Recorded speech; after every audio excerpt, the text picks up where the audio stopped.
मैं यहाँ पर जल मंत्री आतिशी जी से मिलने आया था और उनका स्वास्थ्य की जानकारी लेने के लिए मैं आया था।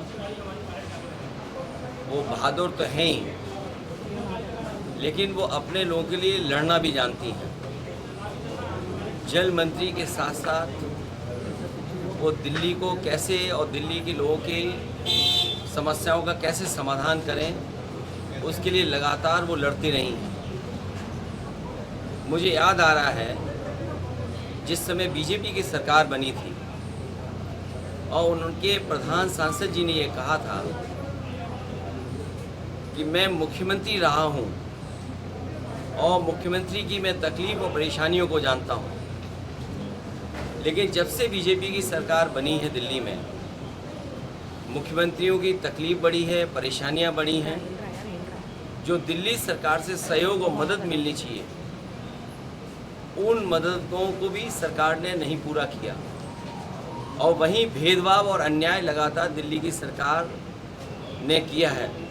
और दिल्ली की सरकार ने तो खासकर, अब दिल्ली की सरकार में कंफ्यूज ना हो, केंद्र सरकार ने सबसे ज़्यादा भेदभाव अगर किसी के साथ किया है तो वो दिल्ली सरकार के साथ और खासकर अरविंद केजरीवाल जी के साथ।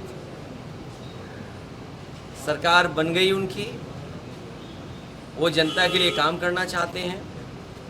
जनता का स्वास्थ्य कैसे बेहतर हो, उनको सही शिक्षा कैसे मिले और सुविधाएं कैसे मिल पाएँ।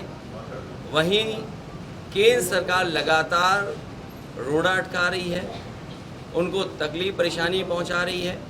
और जब उन्हें हर जगह से राहत मिलने का काम शुरू हो गया, जब वो बाहर आ जाते, ये केंद्र सरकार की जानकारी में होगा कि वो बाहर निकल आएंगे, वो निकल ना पाएँ, जनता के बीच में न पहुंच पाएँ, सरकार ठीक से न चला पाएँ। इसलिए फिर उन पे न जाने कौन सा मुकदमा लगा करके फिर उनको फंसा दिया गया। ये सीबीआई के लोग कोई पहली बार नहीं फंसा रहे लोगों को, ये लगातार फंसाते हैं लोगों को और उनको फंसाते हैं जिनसे इन्हें खतरा है। सीबीआई का इस्तेमाल होना, दिल्ली की संस्थाओं का इस्तेमाल होना, और उसी का परिणाम ये था कि बीजेपी की सरकार के खिलाफ मतदान हुआ।